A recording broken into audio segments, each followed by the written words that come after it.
have nothing but respect for Bill, but he really f***ed up my whole life.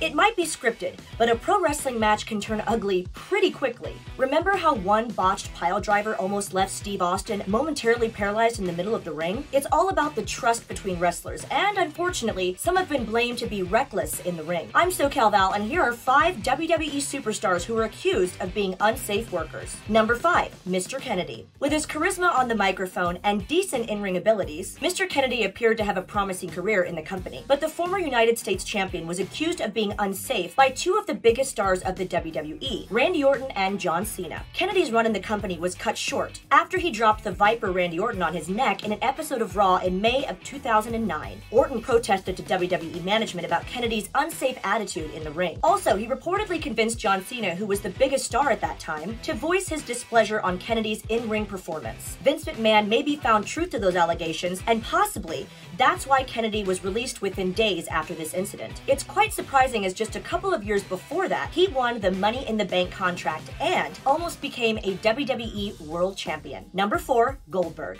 The former Universal Champion Goldberg has been accused of being unsafe inside the ring and hurting numerous wrestlers. WWE Hall of Famer Bret the Hitman Hart has not shied away from the fact that he doesn't like Goldberg, as the former WCW star was responsible for hitting him with a super kick, which pretty much ended his legendary career. On Broken Skull Sessions, Hart even said that Goldberg is the most unprofessional wrestler in the business. Also, Riddle called out the WWE Hall of Famer for being unsafe after Goldberg's infamous match with The Undertaker at WWE Super Showdown 2019. Not only that, Riddle called the former Universal Champion unsafe, dangerous, and a liability to everyone else. Currently, Goldberg works with a very limited schedule. He might have just wrestled his last match at Elimination Chamber 2022, where he faced the Tribal Chief Roman Reigns for the WWE Universal Championship. Number 3, Ronda Rousey. The baddest woman on the planet, Ronda Rousey, has been a top draw in WWE's women's division ever since she made her debut at WrestleMania 34, teaming up with Kurt Angle to defeat Triple H and Stephanie McMahon in one of the best performances of the night. Soon, she captured the WWE Raw Women's Championship at SummerSlam 2018 by beating Alexa Bliss. Unfortunately, during their rematch at Hell in a Cell in September 2018, Rousey botched a headlock takeover attempt,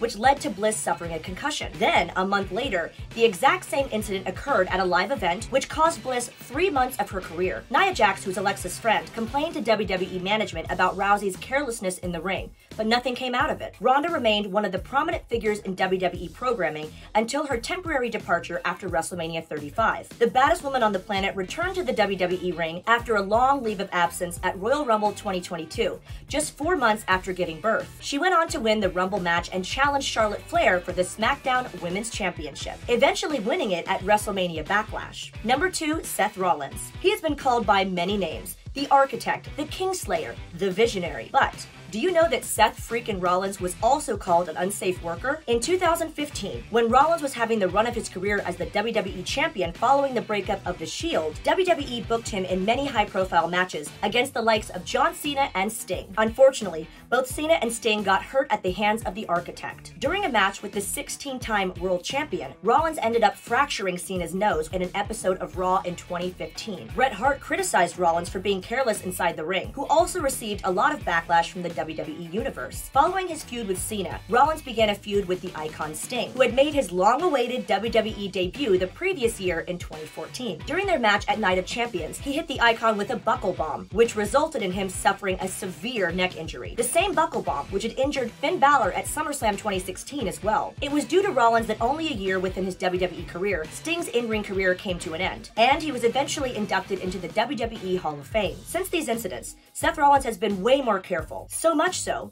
that he even competed and delivered a 5-star performance with an already injured Cody Rhodes at this year's Hell in a Cell. Number 1, Nia Jax. Former WWE superstar Nia Jax has been often blamed for hurting many wrestlers in the ring. She was labeled unsafe for several years after she broke Becky Lynch's nose with a botched punch, and the man had to miss the WWE Survivor Series in November of 2018. Following that, Jax also injured Ember Moon on Raw, which led to Ember's husband, Matthew Palmer, calling her unsafe. The former WWE Superstars in-ring performance came under scrutiny once more in June 2020, after Kairi Sane was dropped badly on the head by Jax. In a recent scenario, Jax wrestled Charlotte Flair in August of 2021, and threw some hard punches at the Queen, which irritated Flair and kind of turned the match into a shoot fight. Addressing these incidents in an interview with Renee Paquette, Jax noted that she only ever injured 2 people in the ring, including Becky Lynch. In fact, Jax claimed that she had always been conscious while working with smaller opponents. And that's our list. For Sportskeeda Wrestling, I'm SoCal Val. Stay tuned for more.